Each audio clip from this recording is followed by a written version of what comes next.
Welcome back to Martin's Vinyl. This is my top 10 best record finds of the year 2025. It's crazy how the year has just blown by. It's gone in a blink of an eye, but regardless how the time's flown, this is my favourite video to make all year. I watch a lot of record finding videos, and you guys in the vinyl community, you guys in the VC, make some awesome stuff and make great videos week in and week out. And I think it takes me the whole year when I think I can finally make a video that is of the same standard as everyone else's. I do try to make videos throughout the year, but if you're new to my channel, this is the one to watch. I've been to several locations in the hope to find and bring back some great records home with me. I've been to Toronto, I've been to Paris, Bristol, Reading, and I've also went to Birmingham, but that was, I'm not going to go into that. That was a little bit disappointing. The other videos are all still on YouTube on my channel. Just check them out if you want to see all the footage I took there. I'm doing something completely different this year. I will be doing a top 10. I normally show so much in my best find videos of the year that my video's gone for a little bit too long. So what I'm going to do is just show the very best of what I found. I will be doing a couple of honourable mentions because there's a couple of records that deserve a shout out. I'm ranking these records by how much I adore them, how difficult they were to find out in the wild, the value of them. Some of them can be quite pricey, and just how good they are. So let's do the honourable mentions first, and then we'll get into my top 10. So this year was a first for me when adding to my collection. This is the first time I started adding test pressings to my collection. For anyone who doesn't know, test pressings are exactly what they say on the tin. These are the ones that were made first off those stampers and test played before they went into mass production and start selling them to the mainstream audience.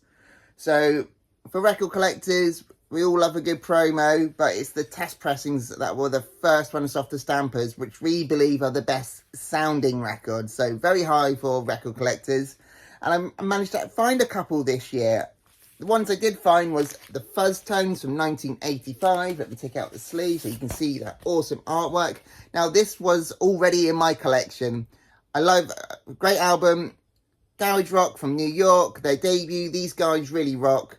They gave a good boost to the Garage Rock revival back in the mid-80s. Quite dark and gothic, but they have their own thing going on. I think if you like the Cramps, then you will like this. But this year I found a test pressing, and this is what a test pressing looks like. It doesn't have the cover art. It comes in a generic sleeve like this, and the label is plain white, so no real information on it at all. So I managed to find a test pressing, super clean, one of the first one off those stampers. So that was my first test pressing to add to my collection. So another test pressing I found this year is this one. Now this is what a test pressing really looks like. No cover art at all, which is a shame because the cover art is awesome. The record is Outskirts of Infinity, Sings from a Dream of Angels from 1989.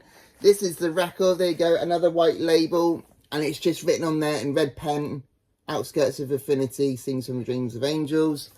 Now, quite difficult to find a copy, let alone a test pressing. This is exactly more of a promo package than a test pressing. These were made and test played and went off to record companies in the hopes to get signed by a record label. This is actually, in this promotional package, there is a letter inside, and this letter is signed by Nick Solomon from Bevis Frond to help promote the band. Outskirts of Infinity are a great psychedelic space rock trio, very much in the same vein of Jimi Hendrix and Cream. If you're a fan of Neil Merriweather, then you'll really like this. I just need to get my hands on the cover art because the original cover art is awesome, but this test pressing sounds amazing.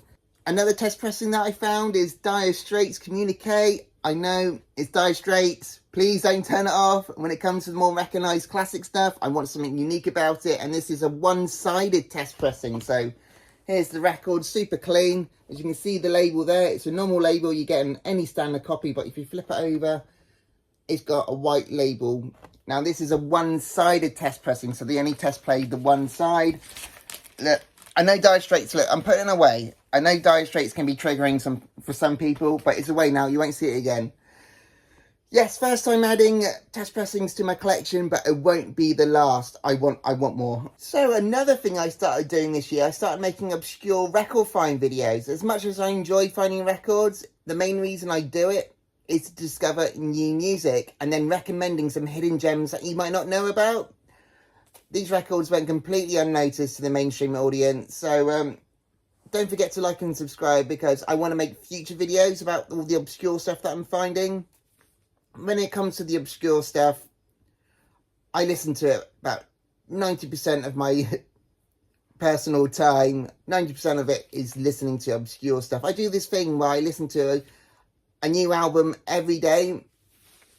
At least once a day, I download an album and I listen to it in the hopes to find some really good music. And most of the time, it's complete crapshoot. It's all awful stuff. But now and again, some really killer stuff comes my way and I love it and I want to get it on vinyl. So these are my favourite record finds of the obscure stuff.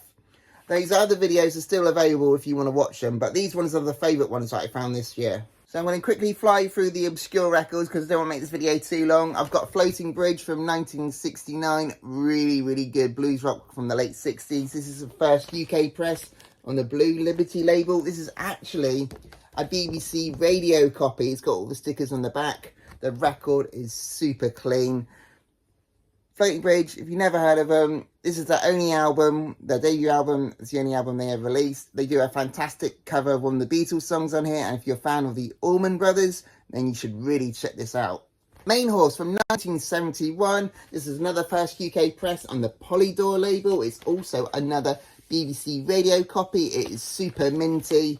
Prog rock infused with jazz and psych. Fantastic debut. Again, like Floating Bridge with no follow-up. You got to check it out, especially if you like Atomic Rooster and early Deep Purple. Martha Velez, 1969, amazing blues rock. Martha worked with some of the greats. She worked with the likes of Eric Clapton and Paul Kossoff, and they both appear on this record. If you're fans of Big Brother and the Holding Company, then you need to check out Martha Velez. Cactus from 1970. This is the first UK press on the Plum Atlantic label. As you can see, it's another BBC radio copy, but this one has a lot more stickers on the front, as you can see. I think this one is the most recognised. I think more people recognise this one compared to the other ones. It's killer hard rock, blues rock. I've been on the hunt for this one for years, but I could never get my hands on a good clean copy. But thankfully, the BBC radio is super minty again. When you do find them, they're normally battered. I've been on the hunt for years. I'm absolutely chuffed to finally get my hands on a copy this year. Blue Mountain Eagle. This is the first American press from 1970. I included this in the video because they never press them here in the UK. Very difficult to find in the UK. Great fuzzy guitar. This is what I really love to find in the world, and that's what keeps me digging. Blues rock, soft psych in there as well. That's hardly left my turntable this year. When I found it, I've been playing it non-stop. This is Blue Mountain Eagle. So here we are now at my top 10 best finds of 2025. Just a quick reminder how I'm ranking these. They're based on the rarity, how much I personally like them, and of course the value of each record, because some of these are quite pricey and it does matter sometimes for record collectors. So here is what's coming at number 10. And like, before I show you this one, please don't laugh. Let me explain why it's at my number 10. Like I said many times on my channel before, I like finding the rare, obscure stuff, which is fun, but I'm an absolute sucker when it comes to finding classic records in really good condition. The rare stuff, of course, is hard to find, but what's even harder is to find a mint copy of one of the classics, as they get used, abused, and passed around and played to death. So finding one that is in good condition is extremely difficult. But another thing I like to do is to collect something that's unique about a classic record. I did a video recently showing off all my my unique classics I have in my collection. I just showed my Dire Straits Communique test pressing, for example. But this is one that's coming at number 10. This is Fleetwood Mac Rumours. Probably one of the most best-selling albums of all time. Everyone's probably got a copy of this in collection. Everyone's heard of this album. It's that big. But my copy, the cover is battered. but the record is in really good condition. But it's not a standard copy. This is a white label promo from Argentina. You check this out on Discogs. Only me and one other person actually own this record. It's extremely rare to find. So that's why it's coming at number 10 on my list. Finding things like this really tickles my collector's bone. Coming at number 9, I have Elf from 1972. This is their debut album and founded by none other than Ronnie James Dio. That's Ronnie James Dio on the cover, and I flip around. There's the band, and if I zoom right in there, see that little guy running around naked? There's Ronnie James Dio as an elf. Never released in the UK, not until the late 80s anyway, so finding a first US press is very, very hard. It's a great album, so great in fact that Richie Blackmore pretty much took on the whole band and started his new band called Rainbow. Coming at number 8, I have Jade Warrior from 1972. The name of the album is Last Autumn's Dream, British progressive rock band. First UK presses on the Vertigo Swell. Are very high on record collectors' radars. They go for hundreds and hundreds. But sadly, this is not a first UK press. But it's something slightly better. It's a first US promo. If I flip it over, it has the swell and everything. If I can zoom it right in, right there, it says promotional copy not for sale. So it's a promo. And it has a promo sticker on the back, on the front here, telling the DJ what to play. According to the Discogs, fewer people have this in collection compared to the more expensive version. Regardless of what copy you own, the record, the album is amazing. If you never heard of Jade Warrior, check out the first 2 songs on this album and you can thank me later because you're going to get hooked. Coming at number 7, I've got Captain Beefheart, Safe as Milk. This is the first UK press on the Blue Pie International label. Blues rock, psych rock. One of my favourites. Been on the hunt for this for years, but I wasn't going to settle for anything that wasn't near mint.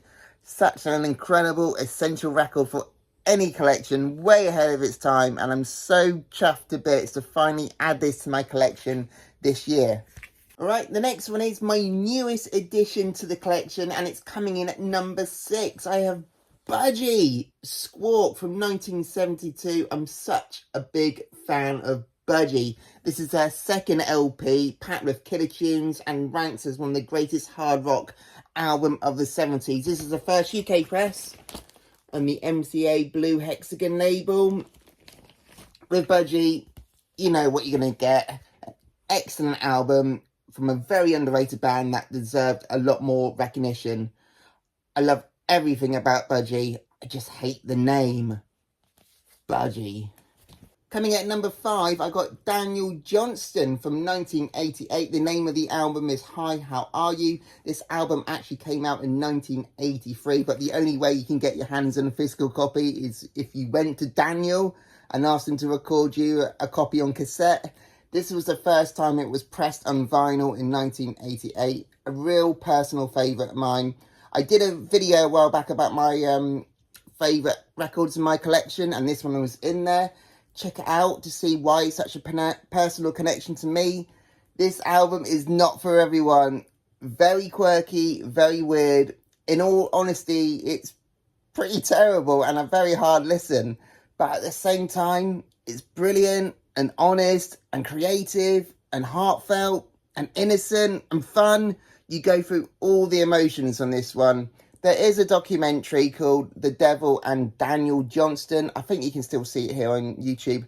Check out that documentary before you listen to the album. Daniel Johnston, very differently talented, but with an outstanding imagination. And this is coming at number 5 on the list.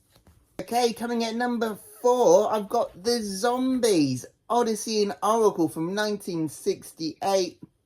Top tier, psychedelic pop rock, a masterpiece for anyone who's into psychedelic music. Very high on what record collectors want the most. Now, this is a first press. Unfortunately, not a UK, which can go for a lot of money. They can go as high as £1,000. This is actually a first Canadian copy, which is on the Green Date label. This is actually harder to find than UK copies, and this is VG Plus all day long, and the cover is great, so I'm over the moon that we're adding this one to my collection. Has one of mine and my wife's favourite songs on here. It's called Time of the Season, a true classic and well deserving of its rating as one of the best albums to come out the 60s. Everyone should listen to this album at least once, and this is coming at number 4 on the list. Coming at number 3, I've got Uriah Heep. Top 3 now, guys. This is very heavy, very humble from 1970. First things first, a massive shout out goes to Richard Warwick. He knew this was very high on my want list, and he found me this fantastic copy for my collection. He went out and sourced it for me. He has a channel, and he sells down at the record fair in Southampton. On his channel, he shows what goes on down at the record fair. He talks about how he goes doing his online auctions to buy records for the record fair. It's an interesting channel, interesting guy, and he's the nicest guy. So when you go to the record fair down in Southampton, tell him that Martin sent you. He's a top guy and a top seller. Anyway, back to the record itself. It's their debut on the first UK Vertigo label. Prog rock, hard rock, awesome hard rock, prog rock is a must own for any fan of old school hard rock. Like the Scorpions, Judas Priest, Iron Maiden, Saxon, they all took something from Uriah Heep. The album itself was not successful at the time. It didn't even make it into the charts, but has received a massive cult following, and now it's found its place in music history, and now it's found its place in my collection. That's coming at number 3. Coming at number 2, the runner-up is The Stooges, Raw Power. First UK press on the CBS label from 1973. We all know how important this album is. It kick-started the punk rock revolution. It influenced, inspired so many bands. Sex Pistols, The Smiths, Nirvana, just to name a few. Even though the album was not commercially successful, it's an essential album for any music lover. They need to be aware of its significance in music history. Very happy to have this in my collection now. I just need to find their debut, so bring on 2026. Right, number 1, the best record that I got my hands on this year. Right, if you're familiar with my channel and you're a regular subscriber, you probably already know what my number 1 is. And I've mentioned this album more than once on my channel already. The reason why it's number 1 is because not only is it one of my personal favourite albums of all time, and I've been on the hunt for this for years, forever, but I can never find it, and when I do, it's either beaten up or really out of my price range that I can never pull the trigger on. Now, I did find a copy local to me down in Salisbury, and I've been umming and ahhing about it for like a year if I was going to buy it, because it's a nice clean copy, but can never bring myself to pull the trigger on it. Now, it was also my 40th birthday this year, and unbeknownst to me, my wife knew that I wanted it, and she surprised me with it on my 40th birthday. My girl done good with this one, and she surprised me with this one. This is Black Cat Bones Barbed Wire Sandwich. This is the first UK press on the Blue Decca label from 1970. British blues, psych rock, and it's the only album that the band ever released. If you don't know who they are, the band had various lineup changes.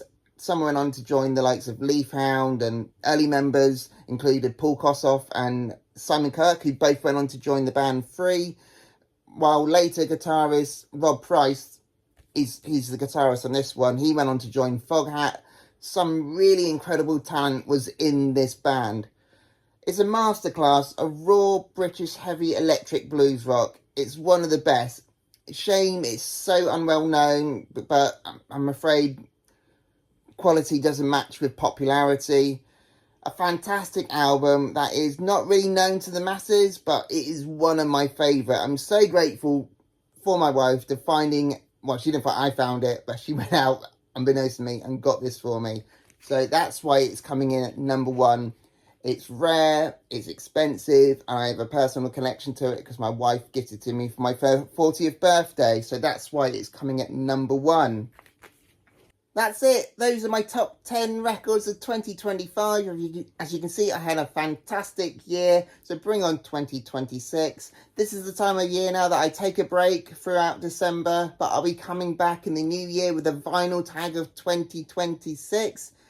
David Atkinson, I'll put a link below so you can connect to his channel. He will be hosting the vinyl tag of 2026. He's putting 20 questions forward to the vinyl community that you have to answer with a record. If you're new to this vinyl community experience, then this is a great way to introduce yourself. So get yourself over to David Atkinson's channel, sub him up, and get your records ready for 2026. It's always great, it's always fun, so get involved. Thank you very much for watching. I'll see you all again in the new year. Have a great Christmas and have a happy new year.